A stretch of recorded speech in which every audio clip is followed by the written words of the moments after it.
Okay, good morning from a snow-packed Bethesda, Maryland. I am Dan Russo, Co-CIO here at Potomac, coming to you for another week of Who Charted. And as we kind of recap the charts and go over what I think are the most important dynamics at play as a new week begins, I think that there's enough there to start to say this gives us pause. And it's subtle, it's slight, it's not a massive bearish call. I mean, as many of you know, we don't make calls.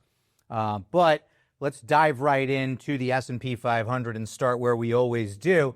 And, after the doji candle the previous week, we had a down week last week. And actually, 2 consecutive weeks of the S&P 500 closing lower, right? Now, is that something to get really worried about? Absolutely not. Are we still in an uptrend? Yes. Are we still above a rising 60-week moving average? Yes, we are. But we want to be mindful of possibilities of trend changes as early as possible, okay? I'm not saying that that's what's playing out. As a matter of fact, the market actually rallied to close towards the top end of the range, which I thought was interesting because, there were a lot of reasons to go lower, and we didn't. But we did close down for 2 consecutive weeks. So that's something we want to be mindful of, right? And that's something we're paying attention to as the new week begins. And as we look at the Nasdaq 100, this was kind of poetic, right? Remember last week we discussed the fact that everybody was talking about the Mag 7 and everybody was talking about the underperformance and how that was bearish. And then what happens? Well, we came out and we said it's not really bearish, it's just a consolidation, right? And we actually got a pretty strong candle here from the Nasdaq 100 last week. Was it a big up week? Absolutely not. But look at this white bar here, and you can see this is the open, this is the close, right? So if we think about that from a psychological perspective, what kind of played out here is the bears tried to push this lower. They tried, right? They started the week by trying to push us lower, and the bulls said, nah, we're not having any of that. Essentially, the bears fumbled the ball, and the bulls picked it up and started running the other way with it. Now, from a trend perspective, right, all of the same dynamics are at play, right? We can talk about this fact that this is just a consolidation as we have, right? The Mag 7 aren't breaking down. As a matter of fact, I should have put it in here. The relative chart of the Mag 7 last week was outperformance. Like I said, that was poetic. You could see it coming. Sentiment was so bad on those stocks that I kind of wish I said take the other side, but that's not what we do. We don't make calls here, right? Big picture trend is in place, well above a rising 60-week moving average. So, we'll give it the benefit of the doubt from a long-term perspective or an intermediate-term perspective. Now, let's shift gears and look at the short term for a moment, because this is what's giving us a little bit of pause, right?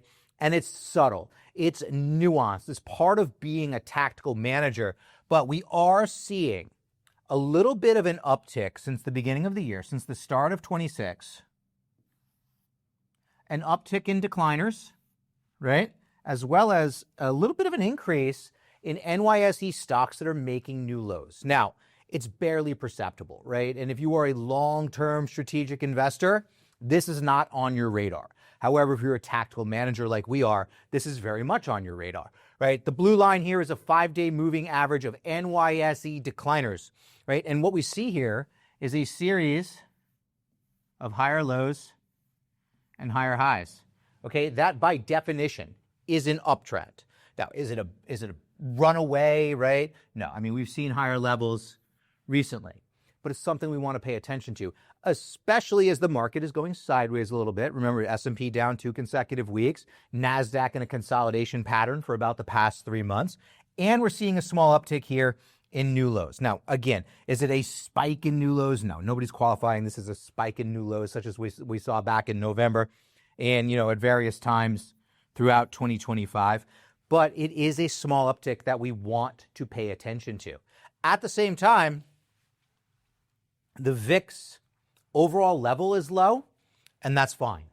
However, in a similar way, the purists are going to get mad at me for drawing trend lines on a VIX chart, but it's not really a trend line. It's just showing you how since the beginning of 2026, there is actually a subtle, very subtle shift higher in the VIX, okay?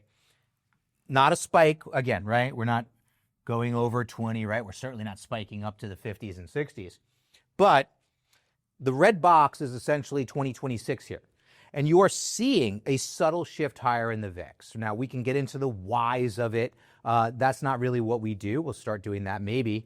But we're just noticing that the VIX is shifting higher, perceptibly higher, okay? We came into the year with the VIX at about a 14, and now the VIX is at a 16, all right? So at a 16 VIX, investors anticipate daily moves over the next month of about 1%, right? If you divide the VIX level by 16, you get what the market expects the S&P 500 to move per day over the next month. Now, is 16 a big deal? No, right? But changes on the surface, right? The subtle changes from extremes, we want to try to pay attention to a little bit, right? So from sub 14 to 16 doesn't sound like a big deal, and maybe it's not. Maybe this all corrects itself pretty quickly, but as of right now, we want to be mindful of the fact that decliners are ticking up a little bit, new lows are ticking up a little bit, and we're paying attention to the VIX. Now, maybe this is all just really healthy, okay?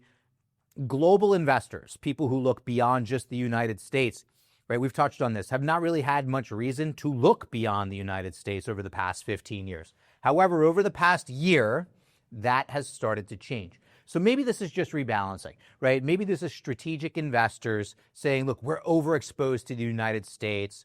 The rest of the world is starting to trade better. Let's get involved there. Count them, folks.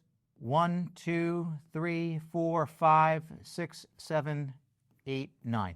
9 consecutive weeks of the MSCI ACWI ex-US ETF trading higher, okay? Above a rising 10-week moving average. We've touched on it before, right? For the first time in a long time, there's actually a reason to pay attention to the rest of the world, and maybe that's what people are doing, right? Maybe a sideways consolidation for the S&P 500 and the Nasdaq 100 as people realign their portfolios. That could be the reason. I don't know for sure, but it certainly seems to be the case because this is one of the better trends that I've ever seen.